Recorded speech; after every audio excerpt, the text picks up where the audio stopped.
YouTube, this is Michael B. the Game Genie, and this is a video response to the Game Chasers That's the Way Game Play and Go Episode 2, based on the 16-bit wars.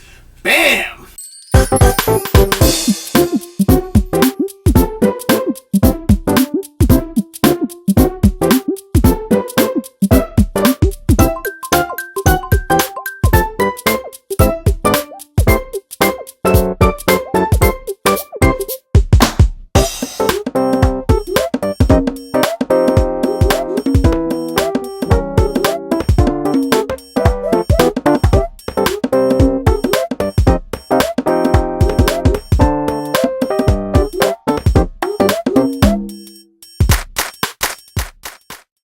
So guys, for me, the 16-bit wars predominantly happened around 1991. That was when I first learned about both consoles. I'll never forget the first time I ever learned about the Super Nintendo. It was just after watching this commercial.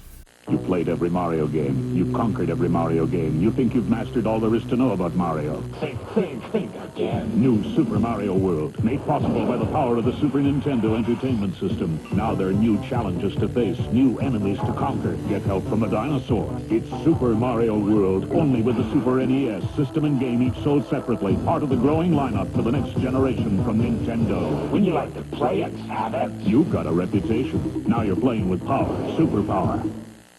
I was floored. I thought I had finished every single Mario game there was. I thought I'd played every single Mario game there was. And then I see this come up. Wow, it absolutely blew me away. So I go into school right away and I start talking to everybody else in school. But they're not that sold on Mario. They start talking about this other system called the Sega Genesis.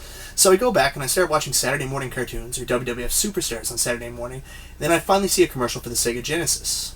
Genesis does 16-bit arcade graphics. You can't do this on Nintendo. Genesis does 16-bit sports action. You can't do this on Nintendo. Genesis Does. Genesis Does. Genesis Does. Genesis Does. Genesis does. Get Joe Montana free, Pat Riley free, Buster Douglas free, Super Monaco GP free, or Collins free. Genesis does. What Nintendo don't? So which way do you turn? All I had known at this point was my Nintendo, and I thought that's the only thing there was. All of a sudden, you've got these two new amazing consoles with graphics that are comparable to what I'm used to in the arcade. So which way was I going to go? Thankfully, I thought I didn't have to choose, because what I did was I told my mom, after showing her the Sears Wish book, hey Mom, guess what? There's these two consoles that I really want, the Super Nintendo and the Sega Genesis. So which one was I going to get? Woke up Christmas morning, I went down to the tree, and I couldn't wait to try out my brand new system. Except there was no system there. Apparently the decision wasn't made. My mom decided, because I only had my Nintendo for about 2 years at the time, she figured I didn't need another video game system at that time. So, unfortunately, the 16-bit wars raged on which system I was going to get. Gotta go. Hey, guy, you're the first serious gamer I've seen all morning. Check this out. Brand new 16-bit Super Nintendo with Super Mario World. Wow! What's this one? Oh, this is a Sonic the Hedgehog from Sega Genesis. Fast forward to a year later, it's Christmas 1992, and I was going to make sure the exact same problem wasn't going to happen again. I talked to my brother, we went to my mom, and we begged and pleaded.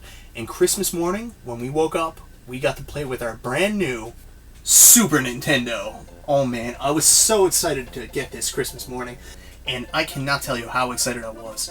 We woke up like 3:30, 4 o'clock in the morning, got my parents out of bed. They were absolutely livid, but it didn't matter. They woke up, they came downstairs with us, we opened our presents, and there it was. So we took it out of the box, we hooked it up, and we just started playing. The packing game, Super Mario World. Man, I have such fond memories of that Christmas morning, waking up playing Super Mario World. It was everything that the commercial said it was going to be, and I had waited so long. It was just so sweet to finally play it. Incredible. We played for probably, I'd say, about 7 hours straight. We got up to about World 4 or 5. It was incredible. I love Super Mario World. So my favorite Super Nintendo games, guys, I'm going to be honest with you. You're not going to hear about any hidden gems here. Basically, I like the games everybody else liked, and why wouldn't you? They were incredible. Those are your typical Super Nintendo games, such as Super Metroid, Donkey Kong Country. I mean, an amazing game. It was so beautiful for its time, beyond anything we could expect. Then, of course, you had Super Punch-Out. You had a game like Super Castlevania 4, which I think is the absolute best in the series. A game that I was terrible at, but I absolutely love and I'm glad I had in my collection was Super Ghouls and Ghosts. I've probably got past the first or second level maybe once or twice in my entire life, but I always loved playing Super Ghouls and Ghosts. What a fun game. Beat 'em ups. Who doesn't love beat 'em ups? The first beat 'em up I actually owned for the Super Nintendo was Final Fight 2, which is an incredible game. I still have it complete in box. But probably my favorite beat 'em up on the system, and maybe my favorite beat 'em up of all time, Teenage Mutant Ninja Turtles 4, Turtles in Time.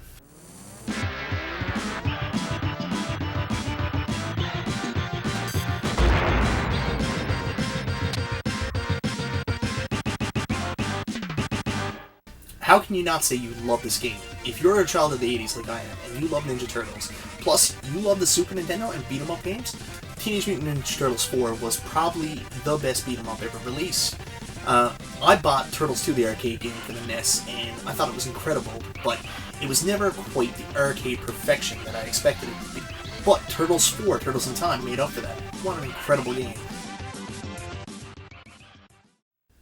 Probably last but not least is my absolute favorite game for the system, and my favorite game of all time, and that is Legend of Zelda: A Link to the Past.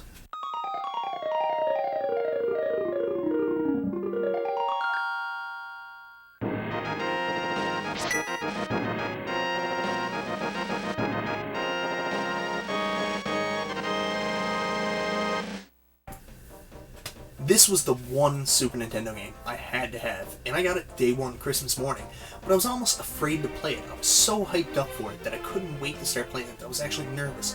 When I finally put it into the console and started playing it, I was just mystified. It was everything I was hoping it was gonna be. It was an incredible game, an incredible adventure, an incredible experience, and it was one of the very first times I actually sat down and played right through the game non-stop. That was my mission almost the entire next 3 months, was to finish The Legend of Zelda: A Link to the Past. Oh, the upgrade on the graphics, the storyline, everything about Legend of Zelda: A Link to the Past, in my opinion, is Zelda perfection. And every time I play a Zelda game, I'm still trying to find that enjoyment and excitement I remember from playing The Legend of Zelda: A Link to the Past for the first time. Anyways, guys, that's my memory of the Super Nintendo and all the amazing fun times I had playing it. I hope you enjoyed this little look back, inspired by, obviously, That's the Way Game Plan Go by Billy and Jay, the Game Chasers. Incredible second episode. Can't wait to see where the series goes in the future. Anyways, this is Michael B. the Game Genie, and I'll talk to you next time.